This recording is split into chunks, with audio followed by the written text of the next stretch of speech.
Tukaram Munde. Tukaram Munde, the man making all the headlines.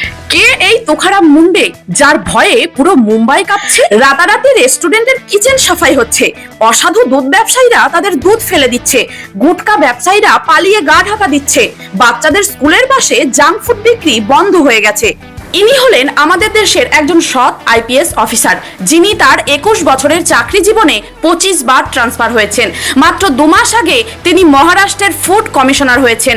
আর এই 2 মাসে 1100টি red, 56টি নাম করা রেস্টুরেন্টের লাইসেন্স বাতিল, 600 জনকে গ্রেপ্তার এবং 50 কোটি টাকার ভেজাল সামগ্রী সিজ করেছেন তিনি। বড় রেস্টুরেন্ট মালিকেরা তার নামে এফআইআর করেছেন। এই ঘটনা শেষমেশ মুম্বাই হাইকোর্টে পৌঁছায়। সেখানে চিফ জাস্টিস তাকে জিজ্ঞেস করেন, আপনি কেন শুধুমাত্র বড় বড় বেসরকারি হোটেল মালিকদের পেছনে লেগেছেন বলুন তো?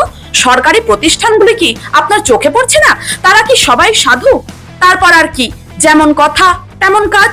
পরের দিন তিনি সেই বোম্বে হাইকোর্টেরই ক্যান্টিন রেড করেন। কিন্তু আপনি শুনলে অবাক হবেন, সেখানকার 3টি ক্যান্টিনের মধ্যে 2টি ক্যান্টিনেরই লাইসেন্স ছিল না। তাদের বন্ধ করার আদেশ দেন এবং তৃতীয় ক্যান্টিনটির ইমপ্রুভমেন্ট নোটিশ জারি করেন। ইনিই হলেন আমাদের রিয়েল লাইফ সিঙ্গম। অজস্র প্রাণনাশের হুমকি, চিঠি, মেসেজ, ফোন কল, তাও তিনি দমে যাননি। তাকে কেউ দমিয়ে রাখতে পারেনি। একটা সময় ছিল যখন দেশে সৎ মানুষের অভাব ছিল না, তখন তারা দেশের জন্য জীবন দিয়ে কাজ করে গেছেন এবং মহানদের তালিকায় নিজের নাম নথিভুক্ত করেছেন। কিন্তু বর্তমান দিনে অফিস, আদালত, স্কুল, কলেজ, দেশের সর্বত্র সৎ মানুষ খুঁজে পাওয়া খুবই কঠিন।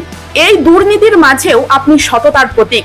আশা করি ভবিষ্যৎ প্রজন্ম আপনাকে অনুসরণ করবে। ভিডিওটি ভালো লাগলে এই সৎ মানুষের গল্পটি সবার মাঝখানে ছড়িয়ে দিন, ভিডিওটি একটু শেয়ার করে দিন।